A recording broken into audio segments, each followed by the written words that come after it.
of construction and engineering here at Stellar. Look, we've been in the market since 2006, specifically in the resources and infrastructure sector. So, we have a mix of clients across mid-tier to top, mining houses, engineering consultancies, a lot. So, I've been doing this for quite some while. So, hopefully, we'll be able to shed some light on how to apply for a job effectively, and hopefully give you some tips that might actually land you that next construction job.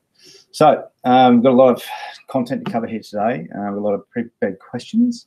However, let's start. So what we're focusing on today is applications. Now, it's a really easy process, it really is, but it absolutely amazes me how some people get it wrong. So hopefully we can provide you with, we'll start off with the 3 most common and costly application mistakes.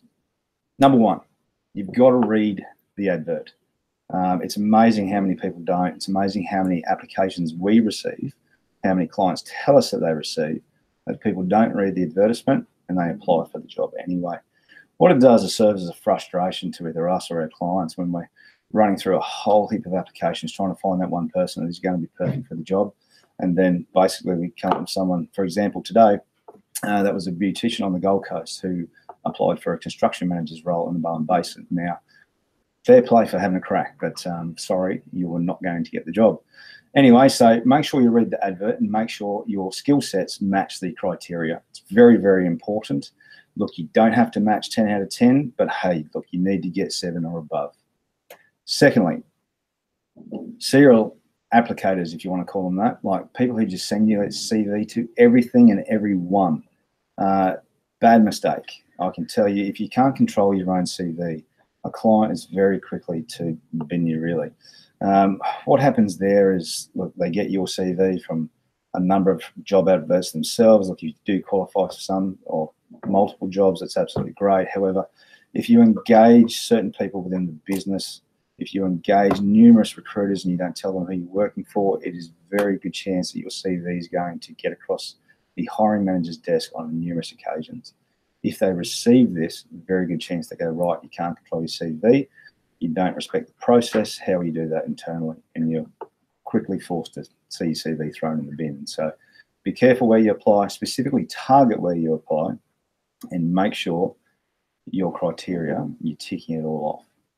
Third but not least, ensure your CV and your LinkedIn profile match. Like, this is really common. It's kind of weird. Like, sometimes we get CVs and you go, they're absolutely fantastic. Then we look on a LinkedIn profile, the dates don't match, companies don't match, projects don't match. We see some that are not even in the same country. So, you've got to be very accurate with the details you're putting out there. Social media plays a very big part in applications these days. If people can search you to see if you're going to fit in from a cultural perspective, what you do on the weekends or whatever, so it does form part of it.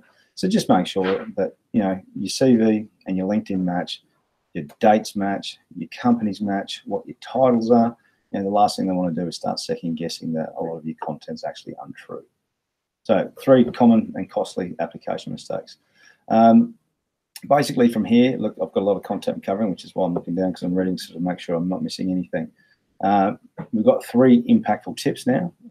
Getting a nod that obviously the camera's working out there. But we've got 3 impactful tips on how to save you a bit of time and money, but more importantly, how you actually engage with a client and how you actually engage with a recruiter. Very important that you do this right, especially the last one. First of all, set yourself up for alerts. So there's a number of job sites there which you can absolutely go in. You can actually tailor what kind of job that you want. You can tick which industry, you can tick which location, you can match your skill sets, the whole lot. Go in there and set yourself up. That way the jobs will come to you. Now, it's not foolproof. However, that will save you a lot of time and money when you get home and have a bad day or whatever it is, and you just start trolling through Seek or whatever it is, and next thing you know, you put a whole heap of applications out. Now, Seek is one, LinkedIn is another. You can actually go into clients of choice and you can actually apply to them. You can register with recruitment companies. So you want that information to come to you. So that way you can make an informed decision on whether you're going to follow that up. Next one, basically how to engage with the client. So this one here, you need to ensure that your CV refers to the opportunity at hand. I mentioned before that you've got to tick a number of criteria. So if you've done that in your past, if they're after specific criteria and you do have the project or work history, put it to the forefront of what they're going to view. Oh, you don't want them to go trolling through it to try and find it. Make it easy. Now, at the end of the day, a lot of clients are time poor. They're dealing with lots of applications. I'm talking hundreds. So you want to make sure that everything you've got there is at the forefront of what we do, of what you do, so they can sit down and say, right, this person's ticking 7, 8, 9 out of 10 boxes. I'm going to put him on the short list, him or her, I should say.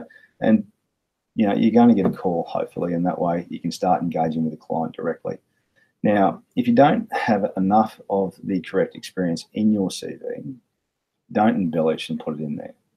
If you don't have enough of the information in your CV and you have done it, you just didn't think it was important, tailor your CV and put it in there. Now, what they want to know is that you're hitting their criteria, you're saving them time and money. You have to tailor. Now, if they require a cover letter, same thing. This is your choice to hit their criteria in a specific format directly to the hiring manager. Not only with this, you should talk about yourself in regards to a mission statement or a personal summary of what you like, where you want to go career-wise, what your family makeup is, whatever it is, whatever you feel comfortable, you believe is going to get you the job. A big part of interviews these days is behavioural type questioning, and that's to ensure that you fit the culture within the team and the vision in which they have to, build the project or build a design team or whatever it is. So make sure that they've got enough information and specifically tailored information from your work history to the actual job. So make sure you do that. There's no problem with following up. Specifically address your application to the person that's at the bottom of the ad. Have a look on their website, make sure you research what it is, what kind of projects they've got, what they've got, what the makeup of their business, if there's been any acquisitions. You need to really prepare. And then if you've got any information that correlates out of that from your CV, make sure you put it in. Last but not least, how to deal with a recruiter. All right, so this one here is very, very important. I can honestly say the worst thing you can possibly do is deal with everyone under the sun. You need to control your CV and you need to have faith and, you need to trust the recruiter that you're dealing with. The last thing you want is for someone to basically get your CV and send it out to the market and not speak to you about it and know that it's actually gone there, because as I mentioned before, there's a good chance that it could pop up in numerous places without your knowledge.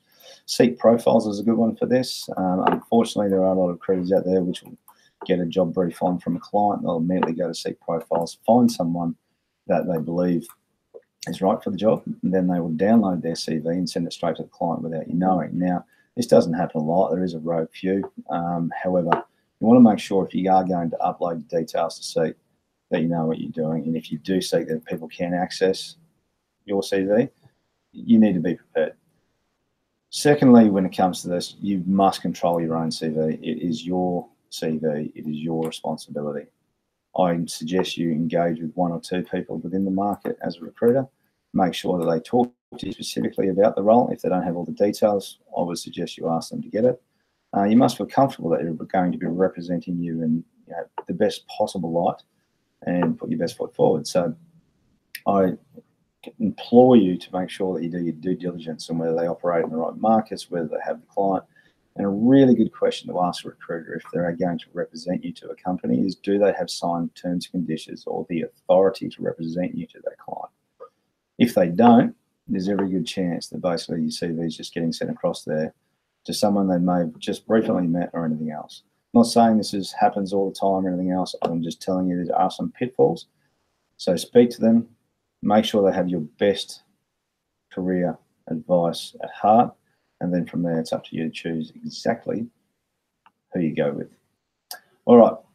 So from there, basically that's pretty much all the recruiter bashing I'll do on that. We are some absolutely amazing people. The best thing about us is that basically we can take a lot of this pain away from you. We're in the business of changing lives. We can put people into the careers which enables them to, fulfill every single dream that they have in life, whether it be starting as a site engineer and going through to a construction director, opening up their own directorship of a company one day. Like, we can facilitate those moves. It's all about speaking to you at length and making sure that we're matching you with a client that can facilitate that sort of career move. We need to speak to you about your motivators and make sure that we have everything there. We were talking about families, we're talking about location, we're talking about kids' schools, we're talking about all this sort of stuff. It's up to you to ensure that you give us enough information that we can build a very clear picture about what you want. And that way, because we know our clients very well, we can match it with the right thing. We take all the negotiation out, so you don't have to worry about that side. It can get a little bit awkward to and from because you don't want to upset your potential employer, and vice versa for them. So look, we do have the benefits, and you got any dramas or questions in regards to that, I suggest you give me a call tomorrow or send me an email at the conclusion of this, and we'll get back to you soon. Okay, insights. Basically, we're looking at some amazing conditions here in Australia at the moment. We've got some very large construction activity around Sydney and Melbourne. I think it's very apparent. In South Queensland, we've got a bit, mining starting to pick up a bit as well. So, look, there is a bit of activity. It's not at the same heights it was sort of when you're going back to the boom post 2012, and you really need to take stock of that. You know, there's the money that was on offer is not particularly there anymore. The FIFO uplift rosters and all that sort of stuff. There's some of them. There's not as much as there was anymore. It's a candidate short market, but it's not critically short. Like, it's not in a market where either side can really dictate what they want. Basically, it's all about flexibility, and the client's looking for flexibility in regards to rates. They're looking for flexibility in regards to locations because projects are becoming more regional. Look, in some elements, there are sort of competition for candidates and competition for jobs. So basically, it's a more realistic market now where the cream really does rise to the top. Now, it's not saying that you have to be a 10 out of 10. You can be 7 out of 10 with a bucket load of potential, but you've got to be able to get that through. A lot of clients want to see that you prove yourself within the market, within the business, and then basically move yourself forward. The days of, hey, jumping ship and getting a promotion and getting $20,000 more look, it's very rare. So you need to be very objective. You know, if you're moving for a reason that you're unsatisfied or you want to go for a different change in your career, just identify what that is and stay within that. Jumping ship for promotions and money is just not there anymore. And this is across Australia and New Zealand as well. New Zealand's going through the biggest construction boom in 46 years. There's a number of opportunities over there as well in North and South Island. Auckland's obviously taking up the brunt of it. Across the board, I think it's 110 billion to be built over 10 years. So it's quite massive. You know, we've got a footprint over there. We've been over there for quite some time as well. So there is a number of opportunities there as well. So don't be afraid to reach out to any of our businesses. We've got a number of consultants who've got years of experience that should be able to lead you in the right direction. Outside of that, learn the difference between technical and behavioural type questioning when it comes to interviews. That's a big part of it now. As I mentioned before, people looking to build a culture, like a high performance culture, whatever it is, just a team that gels and to make sure they can go through and achieve the milestones and project completion at the end of it. And you put a rogue element into a team that's performing well. It has, it can mess up the ship. There's absolutely no doubt about it. So behavioural type questioning is becoming a very big part of the interview process, and sometimes can be up to 50% of the decision making. And that's not about, okay, tell me your technical expertise. It's about how would you handle a situation like this if it was to arise. That's what they're looking for. So make sure you research that. We'll actually send out some information at the end of this so you can actually see what that actually looks like. There's a number of examples there from Monash, so that'll put you in the picture. Outside of that, look, we got a couple of questions that came through prior to the webinar. One of the good ones that we get all the time is, do you need local experience?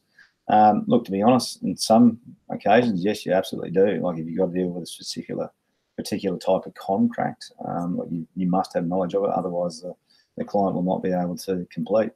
Other than that, there's some that you absolutely don't, but as long as you've got a work history that demonstrates you've operated with the same sort of client, same sort of project, same sort of condition, that could be it. But at the end of the day, it is a client's decision, and for us, it's all about finding the best possible person. We don't really care that if you've got local experience or not, unless our client asks for it. So apart from that, do you need it? Sometimes you do, sometimes you don't. The best thing to do is what we said before, is make sure your criteria matches everything they want and put your best foot forward. The last questions we got is, what happens when you upload your CV to Seek? This is what I was talking about before. Like, Seek's a great avenue to look for jobs and everything else, but when you do upload your CV to Seek, it is there, it is accessible if you do tick the box, which is great. Like from our point of view, you just got to be careful that if there is a box there, if you don't want your CV to be accessed by everyone, just make sure you tick the box, and that way people need to contact you directly by message, and that way, it's up to you whether you reply or not. Outside of that, there's not too much we've really got to cover, to be honest. So yeah, I really hope that you enjoyed everything that we've spoken about today. If you've got any questions, please send them through. Basically, I've got some information which we'll send through at the end of this, which is basically a couple of resume templates. It's a bit of a tips and tricks on a how-to guide when it comes to really looking for your next job. It's actually got interview process and everything there as well, post-interview, and obviously how you dress and all that sort of stuff. So it's pretty thorough. And then at the end of it, we're going to give you a salary guide. So yeah, thank you very much for watching, guys. It's been absolutely great, and hopefully you got a bit out of it. If there's anything there that you need, flick it through and we'll get back to you. Cool. Thanks, guys. No questions.